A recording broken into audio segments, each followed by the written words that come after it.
Imagine this.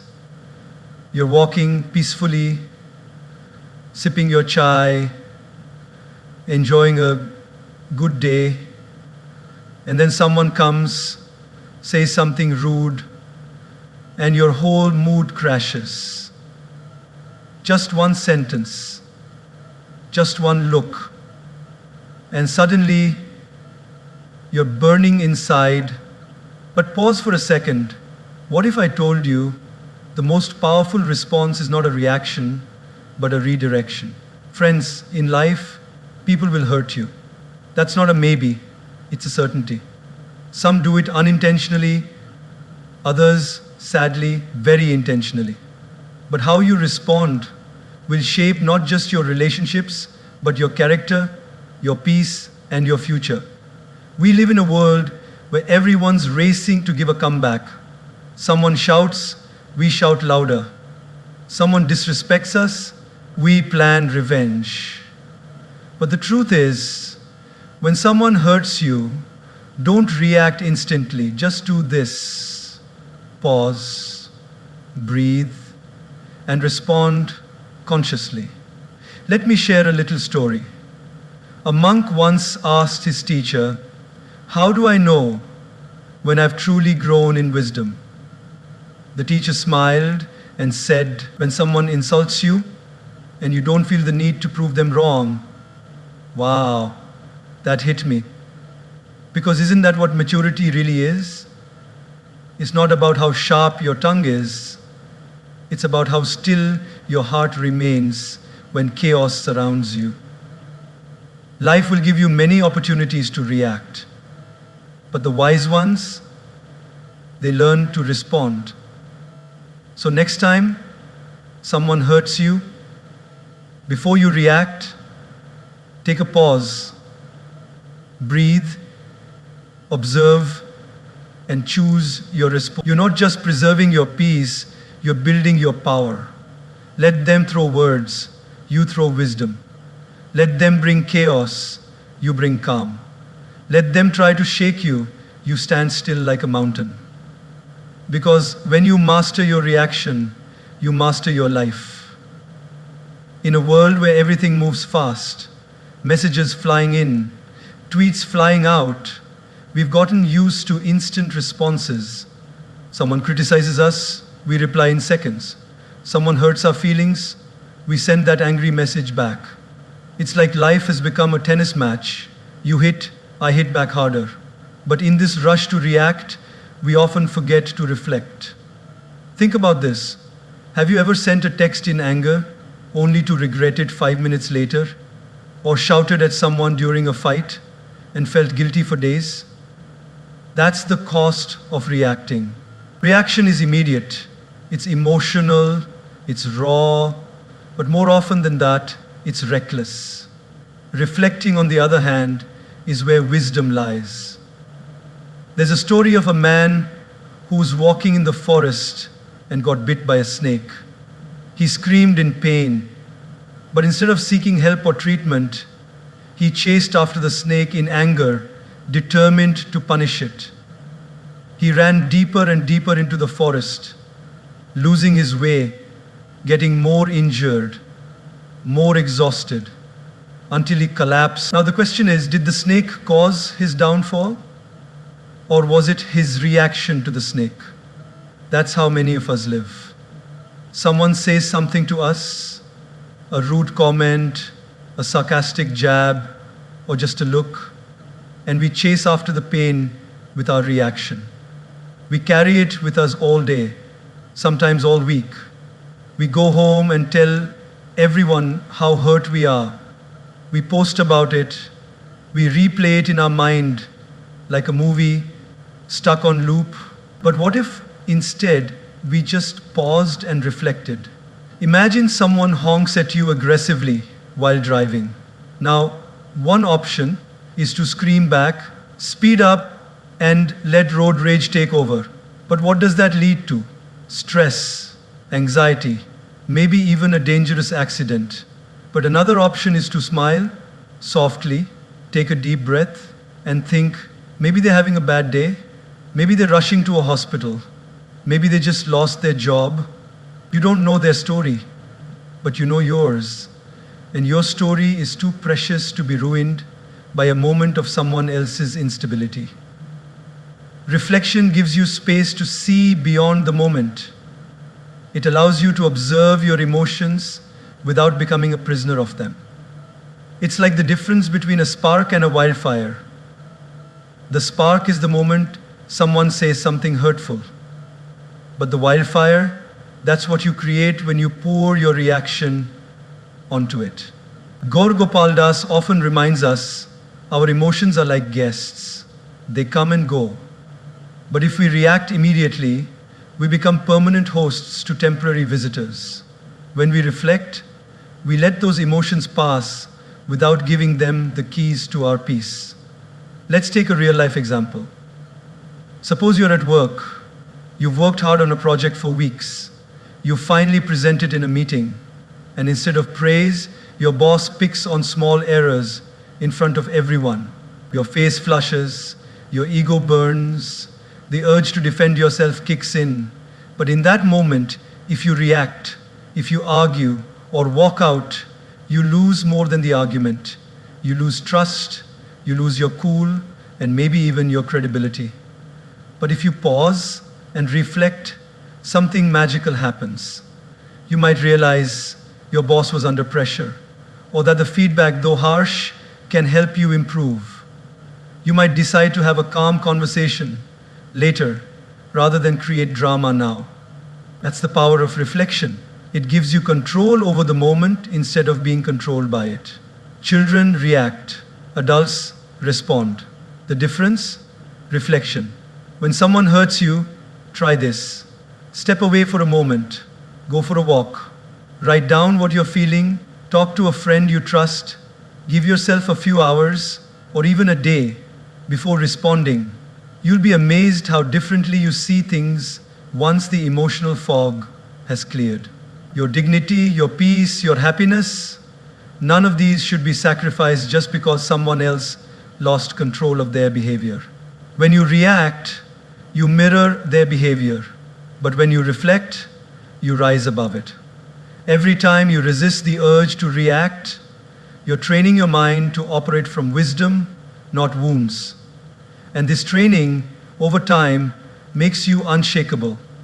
So next time someone hurts you, don't reach for your phone, don't raise your voice, don't sharpen your tongue.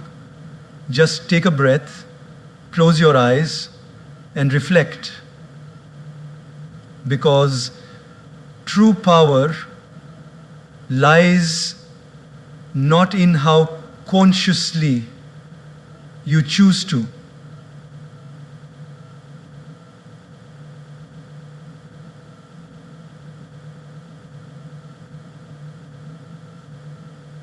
Don't raise your voice. Don't sharpen your tongue. Just take a breath, close your eyes, and reflect. Because true power lies not in how quickly you react to everything, but in how you first take a deep breath.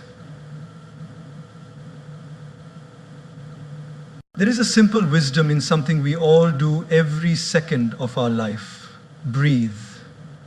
Yet, in moments of stress, anger, or hurt, we forget to do just that. We forget to breathe before we speak. And because of that, we often say things we don't mean, act in ways we later regret, and damage relationships that matter to us. Think about this for a moment. How many times in life have you said something in the heat of the moment, only to wish you could take it back a few minutes later? Maybe you were tired, maybe someone pushed your buttons, or maybe you were just having a rough day. But the words came out sharp, impulsive, and raw. And just like that, they hurt someone you care about. That's the power of words, spoken without breathing, without thinking. Breathing before speaking is not just about inhaling air. It's about creating space between the trigger and the response. That one breath becomes the difference between reacting from emotion and responding with intention. There's a beautiful story often shared in spiritual circles. A man came to the Buddha, angry and frustrated. He insulted the Buddha with harsh words, trying to provoke a reaction. But the Buddha sat still, calm and silent. After some time, the man asked, "Why don't you respond?" The Buddha gently replied, "If someone offers you a gift and you do not accept it, to whom does the gift belong?" The man replied, "To the one who offered it." The Buddha smiled and said, "In the same way, I do not accept your anger. It remains with you." Now pause and reflect. How was the Buddha able to stay so calm? The answer lies in that silent gap, that pause, that breath, that moment of stillness gave him the clarity to not take on someone else's negativity. And we can do the same. Let's take an everyday example. Imagine you're in a team meeting. You share an idea you're proud of, something you've worked hard on, and a colleague dismisses it instantly, even ridicules it. You feel the sting of embarrassment, the flush of anger rising up your neck. Every cell in your body wants to snap back to prove them wrong. But instead, you take one deep breath. Just one. In through your nose, out through your mouth. In that moment, your heart slows. Your mind clears. And instead of reacting with anger, you respond with grace. Thank you for your feedback. Would love to hear more about your perspective. Just like that, you've transformed the energy in the room. You've led with wisdom, not ego. This one breath, this pause, becomes your superpower. You see, when we're emotionally charged, our brain operates from the amygdala, the fight or flight center. It's survival mode. That's why we lash out, shut down, or get defensive. But the moment we breathe consciously, we activate the prefrontal cortex, the rational part of the brain. Suddenly, we're not reacting from fear or anger, we're responding with thought and maturity. Gaur Gopal often says, if you can control your breath, you can control your life. And it's true. The breath is the bridge between your mind and your emotions. It's the invisible thread that ties your inner world to your outer actions. Let's take another example. Picture a parent who just got home after a long, exhausting day. The house is a mess, the kids are shouting, and one of them spills juice all over the floor. The parent is at the edge of snapping. But they stop. They close their eyes, take a deep breath, and count to 5. Suddenly, they see things differently. They see the laughter of their child, the innocence in the mistake, and instead of yelling, they kneel down, clean the mess, and turn it into a moment of connection. That breath saved the moment. That breath protected the relationship. So often, what we need is not more words, but more space between our words, more silence between our emotions, more breath between our impulses. When someone says something hurtful, before you reply, breathe. When life doesn't go your way, before you complain, breathe. That breath may seem small, even unnecessary, but in reality, it is everything. It gives you time to choose your tone. It gives you space to think. And most importantly, it gives you the power to stay in control of yourself. Words once spoken cannot be unsaid, but words delayed through breath can be transformed. And often, silence says more than speech ever could. So let breathing become your daily practice. Before that meeting, take a breath. Before that tough conversation, take a breath. Before hitting send on that angry text, pause and breathe. You'll be amazed how much peace and power you find in just a few seconds of stillness. Because those who master their breath, master their emotions, And those who master their emotions master their lives. It's one of those statements that sounds simple, but holds a deep, transformative truth. Hurt people hurt people. It means that those who inflict pain are often the ones who are silently bleeding inside. When someone lashes out at you, mocks you, ignores you, betrays you, or treats you unfairly, it's natural to take it personally. It's human to feel offended.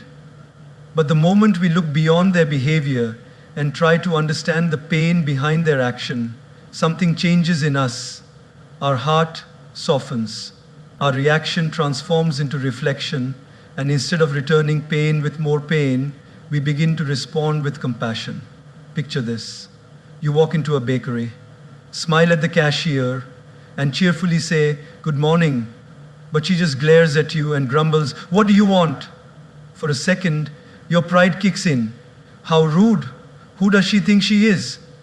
But then you pause. You wonder, maybe she's going through something. Perhaps she woke up to bad news.